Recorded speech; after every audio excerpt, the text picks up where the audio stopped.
प्रेक्षकांनो, लपंडाव या मालिकेच्या पुढच्या भागामध्ये आपल्याला जबरदस्त ट्विस्ट पाहायला मिळणार आहे। सगळ्याच गोष्टी सरकारच्या म्हणण्याप्रमाणे होत आहेत, त्यामुळे सरकार खूप आनंदात असते। परंतु आता मात्र जो धक्का कबीर सरकारला देणार आहे तो मात्र सरकारला चांगलाच लागणार आहे। कारण की आपण पाहतो की आता कबीरने चौकशीसाठी पोलिसांना सांगितलेलं असतं की या दरीतून एक महिला खाली पडलेली, परंतु परंतु ती जिवंत आहे की नाही ही माहिती मिळालेली नाहीये। आणि त्यामुळे लवकरात लवकर ही माहिती आम्हाला हवी आहे असं आपण पाहतो की कबीर स्पेशल ऑफिसर यांना सांगतो। त्यानंतर मात्र सर्व टीम ही तिथे पोहोचलेली असते आणि लवकरात लवकर तेजस्विनी कामतचा शोध घेण्यात येत असतो। परंतु इकडे मात्र सरकारच्या म्हणण्याप्रमाणे आपण पाहतो की सखी पूर्ण प्रॉपर्टी ही आता तेजस्विनी कामतच्या नावावर करणार असते। परंतु घरामध्ये मात्र गौतम हा एक मोठा वाद घेऊन येतो आणि तेही कान्हाच्या सांगण्यानुसार। कारण की आता गौतम सुद्धा कान्हाचा म्हणजे कबीरचा खूप जवळचा झालेला आहे असं मुद्दामून सरकार सखीला सांगते। कारण की सगळेजण हे त्या कान्हाच्या विरोधात आहेत। घरातल्या प्रत्येकाचं असंच म्हणणं आहे की त्या कान्हाने तुला फसवलंय सखी। परंतु गौतम असे नाहीयेत, छोटे भाऊजी असं का करतायत हेच मला समजत नाही असं मात्र सरकार जेव्हा सखीला म्हणते, त्यानंतर मात्र सखी ही आपण पाहतो की गौतम काकाला बोलून दाखवते की या घरच्यांमध्ये तुम्ही सुद्धा कामत आहात आणि त्यामुळे मला असं वाटतं की आमचे जे निर्णय आहेत याला सहमती तुमची सुद्धा हवी आहे। कारण की आपण पाहतो की सरकारने बरोबर कान्हा आणि सखीमध्ये भांडण लावलेलं असतं। कारण की कान्हाला अटक ही खरी झालेली नाहीये आणि त्यानंतर आपण पाहतो की तिथे पोहोचल्यानंतर मात्र जेव्हा सखीला सत्यता समजते आणि त्यानंतर राजलक्ष्मी आणि सखीमध्ये वाद होतो आणि यावरून कान्हा मात्र सखीवर ओरडतो की ती माझी माँ आहे आणि तिला अशा भाषेमध्ये बोट करून बोलायचं नाही। आणि तेव्हा सखी सुद्धा चिडते आणि ती म्हणते की ही सुद्धा माझी आई आहे, त्यामुळे माझ्या आईचा अपमान करायचा नाही, तिच्यावर खोटे आरोप करायचे नाही। कान्हा विचारतो की कोणावर आरोप करतोय मी, तेव्हा मात्र सखी म्हणते की तू माझ्या आईवर खूप आरोप केलेस आणि पैशासाठी माझ्या आयुष्यात आलास। आता मात्र आपण पाहतो की राजलक्ष्मीचा खूप जास्त पारा चढत असतो आणि ती मात्र सखीला बोलत असते, आहेस कोण तू, तुझी काय लायकी आहे माझ्या समोर उभा राहण्याची आणि माझ्या नातवाला त्रास देण्याची। तेव्हा मात्र कान्हा सुद्धा म्हणतो की मी तुमच्याकडे प्रॉपर्टीसाठी आलेलोच नव्हतो, माझा उद्देश वेगळा होता। परंतु जर तुम्हाला असं वाटत असेल ना तर करून टाका यांच्या नावावर प्रॉपर्टी, मला काहीही घेणं देणं नाहीये। आता मात्र सखी हा निर्णय घेणार असते आणि सर्व प्रॉपर्टी ही सरकारच्या नावावर करणार असते। परंतु प्रेक्षकांनो, आपण पाहतो की जी अट सखीच्या वडिलांनी घातलेली होती की प्रॉपर्टी मिळवण्यासाठी म्हणजे सखीच्या नावावर जर ही प्रॉपर्टी हवी असेल तर तिला लग्न करावं लागेल आणि आता लग्न झालेलं, सर्व प्रॉपर्टी सखीच्या नावावर सुद्धा झालेली, परंतु त्यानंतर आता हे लग्न मोडणार आहे आणि त्यानंतर ही सर्व प्रॉपर्टी पुन्हा एकदा सरकारला मिळणार आहे।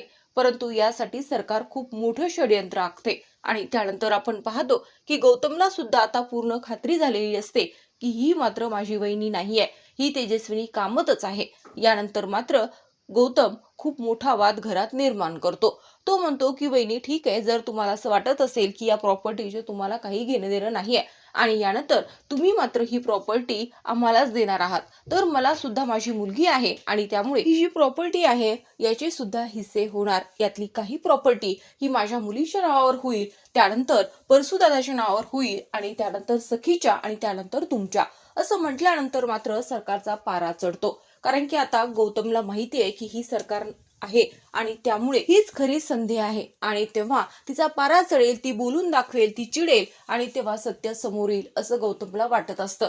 परंतु ती सरकार आहे, प्रत्येक डावपेच हे कसे आणि कोणाचे असतील याची तिला खात्री असते आणि त्यामुळे असं काहीतरी घडेल हे तिला माहित असतं। आपण पाहतो की तिने सखीला सुद्धा सांगितलंय की गौतम म्हणजे छोटे भाऊजी हे मात्र कबीरला साथ देतात आणि त्यामुळे तुझ्या मनामध्ये ते सतत कबीर बद्दलच बोलत असतात। परंतु प्रेक्षकांनो, आपण पाहतो की यानंतर मात्र सखीचा सुद्धा विश्वास बसतो आणि सखी म्हणते की नाही गौतम काका, तू हे काय बोलतोय, ही सगळी प्रॉपर्टी आईच्याच नावावर होणार आणि त्यानंतर जर पुढे आईचा विचार झाला तर ती आईची इच्छा आहे, त्यामुळे तू असं काही बोलू नकोस। तेव्हा मात्र गौतम म्हणतो की नाही, असं नाहीये सखी, मला सुद्धा माझ्या मुलाचा विचार करावा लागणार आहे। जशी ही सरकार नाहीये, या वहिनी आहेत, त्यामुळे त्यांना काहीच प्रॉब्लेम नसेल माझ्या मुलीच्या नावावर प्रॉपर्टी करण्यासाठी। कारण की आता मात्र जेव्हा गौतम याबद्दल कबीरला सांगतो तेव्हा मात्र कबीरला माहित असतं की बरोबर आहे, हे सगळं मुद्दामून ती सरकार घडून आणतीये आणि म्हणूनच सखी प्रॉपर्टी पेपर तयार करायला सांगून सर्व प्रॉपर्टी ही मात्र आता सरकारच्या नावावर करून टाकेल. पुन्हा गोष्टी अवघड होऊन जातील. जोपर्यंत तेजस्विनी कामत आपल्याला मिळत नाहीत तोपर्यंत आपल्याला खूप जास्त सावध राहावं लागणार आहे. हे प्रॉपर्टी पेपर एकदा का सरकारच्या हातात आले तर गोष्टी सगळ्या अवघड होतील. त्यामुळे गौतम काका तुम्ही हे होऊ देऊ नकात. आणि त्यानंतर आपण पाहतो की गौतमला कबीरचाच हा सल्ला असतो की प्रॉपर्टीचा हिस्सा मागायचा आणि त्यानंतर ती सरकार चांगलीच चवताळून उठेल आणि ती तयार होणार नाही.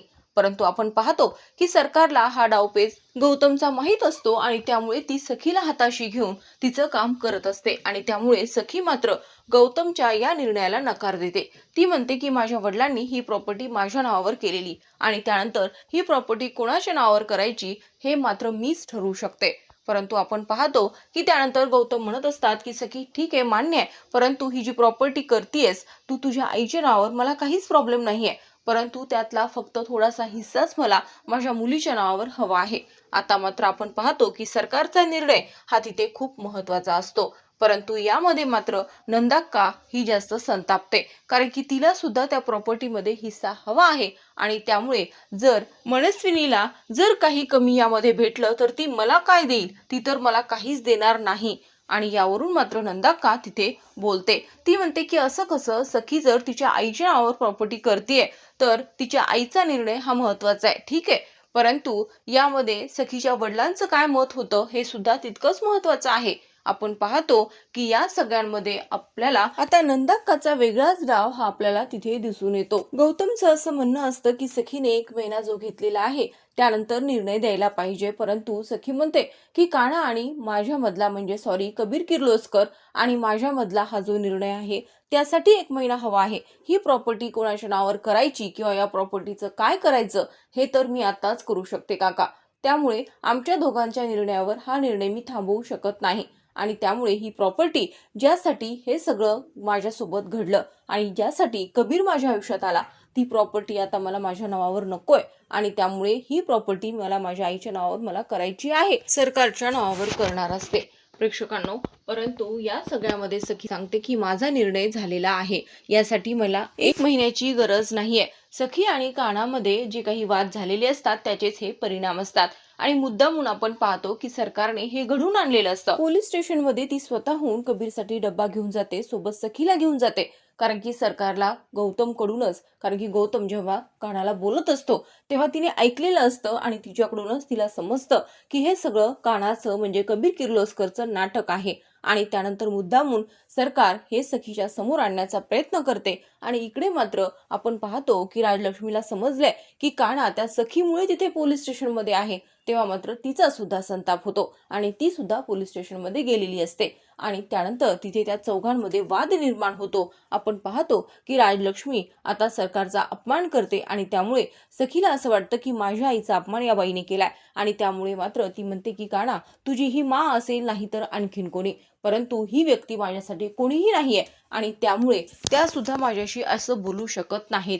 त्यानंतर मात्र सखी तिच्या आईला घेऊन तिथून निघून जाते, परंतु इकडे वाद मात्र राजलक्ष्मी आणि कबीरमध्ये होत असतो. तेव्हा मात्र कबीरची आई सांगते की या सगळ्यांमध्ये तुम्ही कबीरला का ओढत आहात सासूबाई. आतापर्यंत आई म्हणणारी आपण पाहतो की अपर्णा ही मात्र राजलक्ष्मीला आता सासूबाई म्हटलेली आहे, त्यामुळे त्यांना खूप वाईट वाटतं आणि त्या म्हणतात की तू जेव्हा आजारी होती तेव्हा मात्र मी तुला माझ्या लेकीप्रमाणे सांभाळलं, मला या सगळ्या गोष्टीचा मोठेपणा नकोय, परंतु आता मात्र त्या सखीमुळे ती या घरात नसताना सुद्धा तू माझ्यावर ओरडतीये, मला सांगतेय आपल्यातलं नातं तू संपवलंस, असं का केलंस, त्या सखीमुळेच हे घडलंय आणि मला असं वाटतं की जेव्हाही ती सखी या घरात येईल तेव्हा मात्र या घराचे 2 तुकडे झाल्याशिवाय राहणार नाहीत, अशी कल्पना मात्र आपण पाहतो की राजलक्ष्मीच्या मनात येत असते. तेव्हा मात्र कबीरला खूप वाईट वाटतं आणि त्यानंतर कबीर मात्र राजलक्ष्मीची समजूत काढण्यासाठी आपण पाहतो की राजलक्ष्मीकडे जातो. राजलक्ष्मी झोपाळ्यावर बसलेली असते. कबीर सांगत असतो की मा तुमचं म्हणणं मला पटत आहे आणि सखी जे सिच्युएशन मध्ये आहे त्यामुळे मी सखीला सुद्धा समजून घेतोय आणि हे सगळं त्या सरकारमुळे होतंय, त्यामुळे लवकरच त्या सरकारला धडा मी शिकवणारच. आता मी ठरवलंय की तिला तिची लायकी दाखवल्याशिवाय मी शांत बसणार नाही. आणि त्यानंतर हा खरा लपंडाव आपण पाहतो की आता काना हा सरकारसोबत खेळणार आहे आणि तेवढ्यातच तिथे पोलीस आलेले असतात, ज्याची माहिती कानाने काढायला सांगितलेली असते ती माहिती आता मिळालेली असते। तेव्हा ते पोलीस मात्र कानाला सांगतात की त्या दरीतून एक बॉडी मिळालेली आहे। आतापर्यंत त्या दरीत व्यक्ती पडलेली ती कधीच वाचलेली नाहीये, कारण की तिथे जंगली जनावर आहेत आणि त्यामुळे या सगळ्या गोष्टींमुळे मात्र तिथून व्यक्ती वाचू शकते असं कधीच वाटलं नव्हतं। परंतु आम्हाला माहिती मिळाली आहे की तिथे एक महिला ही तिथे जिवंत सापडलेली आहे आणि त्या महिलेला तिथल्या जवळच्याच गावामध्ये काही लोकांनी तिथे तिला आणलं आणि आता तिथेच तिचे उपचार सुरू आहेत। तिथले गावकरी लोक मात्र तिला तिथेच उपचार करत आहेत। आपण पाहतो की कबीरला हे समजल्यानंतर मात्र तो चौकशी करत असतो की ती महिला कशी आहे, काय आहे, आणि तेव्हा ते पोलीस सांगतात की आमच्याकडे त्या व्यक्तीचा फोटो आलेला आहे आणि तेव्हाच मी कबीर तुझ्याकडे आलो। आणि त्यानंतर मात्र कबीर फोटो पाहतो तेव्हा मात्र त्याला खूप आनंद होतो, कारण की तीच तेजस्विनी कामत आहे याची खात्री ही त्याला पटलेली असते। आता मात्र प्रेक्षकांनो, कबीर हा त्या तेजस्विनी कामत पर्यंत पोहोचणार नक्की, परंतु त्या अगोदर आपण पाहतो की इकडे मात्र सरकार खूप मोठा डाव खेळते आणि ही जी सगळी प्रॉपर्टी आहे ही फक्त माझ्याच नावावर राहील असा तिचा निश्चय असतो। आणि हे करण्यासाठी मला गौतम आणि घरातील बाकी लोकांसोबत सुद्धा वाद घातले तरीही मला काही फरक पडत नाही। आणि तेव्हा सरकारच्या सोबतीला ती नंदाक्का सुद्धा असते, कारण की तिला माहित असतं ही माझी मुलगी आहे आणि ही मला प्रॉपर्टी देऊ शकते, परंतु या लोकांमध्ये जर हिस्से झाले तर खूप अवघड होईल। ही लोक काही मला प्रॉपर्टीतला हिस्सा देणार नाहीत। आपण पाहतो की परसू सुद्धा गौतमच्या निर्णयाला सहमत असतो। त्यालाही असं वाटत असतं की जर आता प्रॉपर्टी नावावर होतच आहे तर आता ही सगळ्यांच्याच नावावर व्हायला पाहिजे, कारण की सखीचं लग्न झाल्यानंतरच या प्रॉपर्टीचं काय करायचं हे ती ठरवू शकते असं आपण पाहतो की त्यांच्या भावाने लिहून ठेवलेलं असतं आणि त्यामुळे त्यांची जशी इच्छा आहे तसंच घडायला पाहिजे। आणि सखीला सुद्धा जर असं वाटत असेल की जर ही प्रॉपर्टी आईच्या नावावर होईल परंतु त्यानंतर आईला जे करायचे ते करता येईल, परंतु गौतम म्हणतो की हे सगळं आताच केलं तर काय बिघडतं। प्रेक्षकांनो, इकडे मात्र आपण पाहतो की राजलक्ष्मी विचार करत असते। तिला असं वाटत असतं की आता कबीर हा त्या फक्त सखीमध्येच गुंतत जात आहे, त्याचं ना बिझनेसकडे लक्ष आहे ना त्याचा काही बदला घेण्याचा काही विचार आहे। परंतु अपर्णाला मात्र मनापासून वाटत असतं की हे बदला किंवा आणखीन काही घेण्याचं काहीच गरज नाहीये।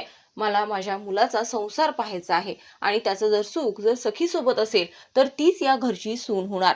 परंतु हे राजलक्ष्मीला मान्य नाहीये, कारण की मुलाचा बदला घेतल्याशिवाय मी त्या सरकारला जिवंत सोडू शकत नाही असं मात्र राजलक्ष्मीला वाटतं। परंतु कानाने आता राजलक्ष्मीला वचन दिलेलं आहे आणि तो सांगतो की सगळं काही मा तुझ्याच म्हणण्याप्रमाणे होणार, तुमच्या म्हणण्यानुसारच आता मात्र सरकारला जो दिवस दाखवेल ना तो मात्र सरकारची झोप उडवणारा दिवस ठरणार आहे। तर आता प्रेक्षकांनो, लवकरच काना हा तेजस्विनी कामत खऱ्या तेजस्विनी कामत पर्यंत पोहोचणार आहे आणि त्यानंतर जे सत्य काना हा सरकार समोर आणेल त्यानंतर मात्र सरकार पुढे काय करेल, आणखीन कोणता लपंडाव हा तिथे सुरू होईल हे पाहणे इंटरेस्टिंग होणार आहे। नंदाकाकडे असणारे पुरावे हे मात्र कोणाच्या हाती लागू शकतात का हे सुद्धा आपल्याला पुढील भागात पाहायला मिळणार आहे।